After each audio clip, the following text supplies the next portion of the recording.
முருகனவன் ரொம்ப ரொம்ப சின்னவனா சுவாமி சின்ன சின்ன முருகைய சிங்கார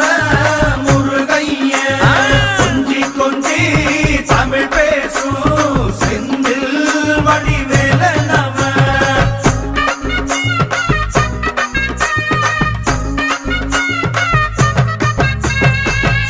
தமிழ் செல்வன் என்பார்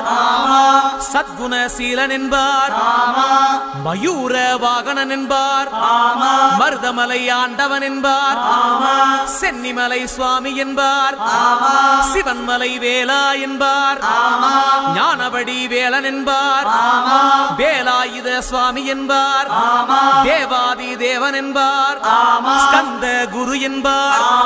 அவ்வையிடம் ஆசி பெற்றவனாம் அப்பனுக்கே பாடம் சொன்னவனா கார்த்திகை பெண்ணிடம் வளர்ந்தவனா